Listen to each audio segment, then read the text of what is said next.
we feel like we are owed a piece of that pie that we helped to create. So that's basically what that is.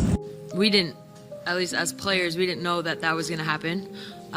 So I think it was kind of like a genuine surprise. But the T-shirt, just United Front, was determined this morning that we had a meeting for, and you know, not to tattletale, but 0 members of Team Clark were very present for that. But no, we were just we had a very that really needed to be mentioned. I'm trying to make a situation light, okay? But yeah, no, I think it was just all of us getting on the same page for the game. We wanted to do something that was just united and collective, and I thought that it was a very powerful moment and got the point across. And you know, sometimes you don't have to say anything. What do you mean by what you owe us? You know, the players of what is building this brand and this league. There is no league without the players, and you know, the past, present, the ones coming up, they're the ones that have put in the blood, sweat, and tears for the new money that's coming in. And so playing basketball in front of 500 people while losing millions of dollars every single year? This is the fundamental disconnect between effort and results that plagues modern society. These women think that because they're trying hard, they deserve to get paid like they're generating NBA-level revenue. That's not how business works. That's not how reality works. You get paid based on the value you create, not the effort you put in. A construction worker putting in blood, sweat, and tears building a house that nobody wants to buy doesn't get to demand mansion prices for his work. The women of the WNBA have officially lost their fucking mind. Like, this is a league full of sheer delusion and no self-awareness. No wonder those stands look how they look, empty. So apparently these clowns went out to their game last night with shirts saying that pay us what you owe us. Imagine. And this was the realest tweet ever. It said, imagine being an employee at a company that has never turned a profit and showing up to work in those shirts. Like, if they pay y'all what they actually owe y'all, you motherfuckers are going to cry. Cause a lot of y'all gonna be making $7.25 per hour. And I don't often agree with the sentiment, but this is a rare case where shut up and dribble actually fits. Professional sports isn't about how talented you are. You don't get paid in professional sports based off the skill level in which you have. You get paid in professional sports simply based off of the revenue in which you generate. And that's the bottom line. This man just laid out the most basic economic principle that these women refuse to acknowledge. Sports is entertainment. Entertainment is a business. Business requires customers. No customers equals no money. It's that simple. But these women have been brainwashed by feminist ideology into thinking they deserve equal pay for inferior entertainment that nobody wants to watch. They want socialism for themselves while living in a capitalist system that rewards value creation. And the WNBA does not make any profit. They're in the red, they're in the negative. If anything, the NBA players need a raise for carrying this bullshit. And for those with no common sense who don't understand common logic, let me explain to you why the WNBA isn't popular. Women's sports like track and field, like women's soccer, like women's beach volleyball, these are all popular sports worldwide. Why?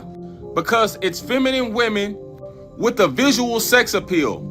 Take it however you want. The majority of sports fans in the world are men.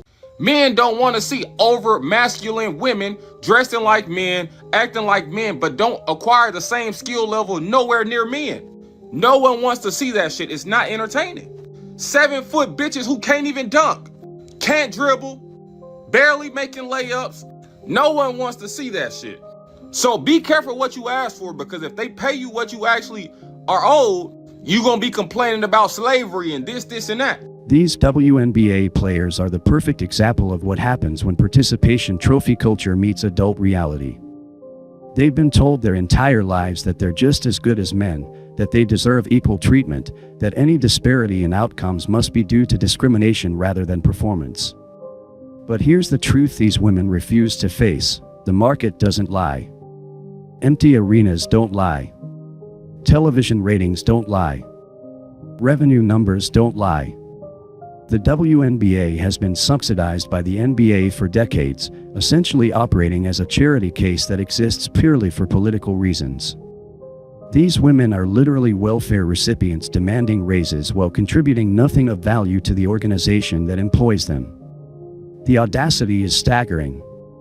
Imagine being an employee at a company that loses money every single year and then having the balls to wear shirts demanding more money. In any other industry, these people would be fired immediately.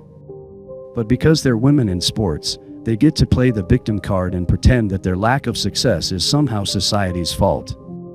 The commentator hit the nail on the head when he talked about feminine women in sports being popular. Men's tennis gets millions of viewers. Women's tennis gets millions of viewers too, because female tennis players are feminine, attractive women who happen to be skilled athletes. Same with volleyball, gymnastics, figure skating. But the WNBA? It's full of masculine, aggressive women who play an inferior version of basketball while demanding to be paid like they're generating the same entertainment value as LeBron James. This is what happens when you prioritize ideology over reality. These women have been convinced that equality of outcome should exist regardless of equality of effort or results. They think that just because men's basketball generates billions of dollars, women's basketball should too, despite the fact that their product is objectively less entertaining, less skilled, and less popular. The free market is the ultimate judge of value, and it has spoken loudly and clearly about women's basketball. But instead of accepting this reality and finding careers better suited to their abilities, these women choose to blame everyone else for their failures. They blame men for not watching. They blame society for being sexist. They blame the system for being rigged against them. What they refuse to acknowledge is that professional sports is pure meritocracy. There's no participation trophies, no diversity quotas, no affirmative action when it comes to putting butts in seats and eyeballs on screens. Either people want to watch your product or they don't.